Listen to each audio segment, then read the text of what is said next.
Hello and welcome to another update on XRP. XRP is showing that bounce we wanted to see, that wave 4 bounce I talked about in the last video yesterday. That's common on a weekend, especially on a Saturday, that we see a little bit of consolidation. There's a small upside reaction today, which is not surprising given that the move to the downside in this third wave here was quite full. I see it currently as a fourth wave bounce. Which means that within this correction that we've been tracking, as an A, B, C structure, A wave down, B wave up, C wave down, that within this C wave down, in which we're obviously tracking a 5-wave decline, we're currently just, looking at a counter trend move, a bounce to the upside, basically. Now, I would at the moment see this as I said, a fourth wave. If we get a decisive break above the initial resistance zone, things might be shifting a bit. But let me take you through the count. So if this is a C wave down, this would be 1, 2, 3. The main third wave might need one more low. Can't rule out that we're already in this fourth wave though, but the resistance is the same for both. And then we could get a fifth wave down. So 1 or 2 more lows would be ideal. Maybe targeting $1.94. I mean, the price pretty much reached the support zone here at $2.06. Not exactly. I think a cent was missing, but we've reached the previous swing low here at $2.07, $2.08. And so, yeah, market just shows a small upside reaction, but it is a 3-wave move up so far. So if we zoom in a little bit, didn't want to move that. If we zoom in a little bit, you can see this is a 3-wave move up.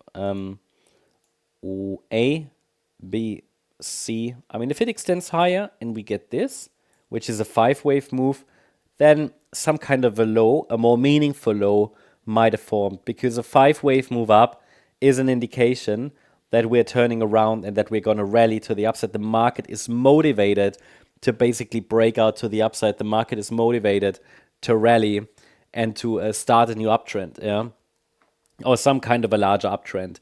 So, but that is only that will only become clear if we get a 5-wave advance, a 5-wave rally, a 5-wave move to the upside. For now, this is only a 3-wave move up. Okay, so from that point of view, we cannot really confirm any reversal yet. I'm sorry about it, not yet. But I told you what we need to see as initial signal. Then, obviously, if that all happens, the next resistance level is located at around $2.31.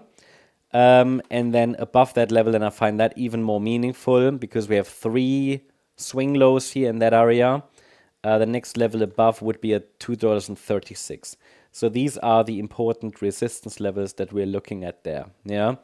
Obviously, then as we go higher, there will be more levels, like, for example, the B wave high. That is, if we zoom out a little bit and don't focus only on the micro levels, this will be the next main one to watch at $2.48. That is even more meaningful, yeah.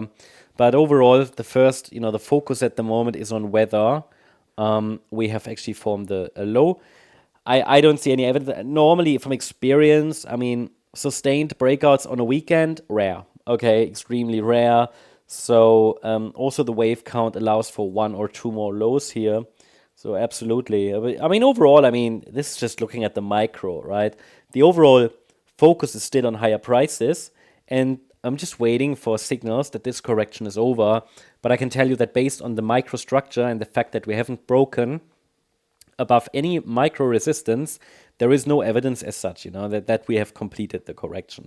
It's interesting, though, that we have seen a reaction to this previous swing low on the 6th of May, this swing low at $2.08, because technically what you often read in books about Elliott wave and guidelines suggest that a wave 2 tends to finish in the area of a wave 4 of 1 lesser degree. It bottomed exactly there locally. That is, again, far away from a confirmation. It's just interesting. It's previous support. And it doesn't have to mean, however, that it has to finish exactly there, okay?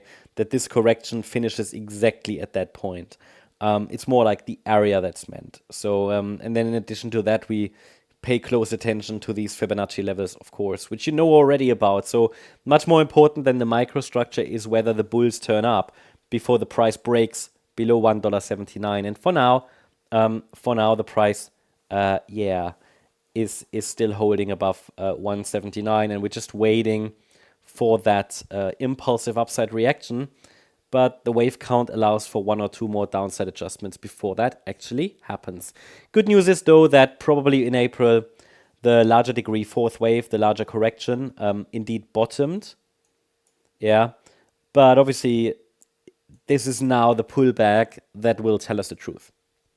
We have a 5-wave advance into the 12th of May high. And yeah, I mean, overall, what we want to see then is a pullback into support, but ideally it should avoid breaking support. So that's what we're tracking. I'll keep you updated. I hope you liked the update. If you did, please hit the like button, leave a comment, and subscribe. And if you really like the content, then please check out the channel membership. Don't forget that today at 5 p.m. UTC, we're running our member live stream. You can join if you're interested. You can ask questions about charts. You can request charts. Typically, I manage to cover around 40 or so in a live stream. That's at 5 p.m. UTC. If you're interested in the membership, you can also check out our channel page where there's a short video that explains the membership. As a Discord member or Gold member, you can actually join the Discord server as well. As a member overall, you also get access to our live streams, as I said, and member-only videos. Today, for example, I uploaded Render. That's the update. Thanks so much. Bye-bye.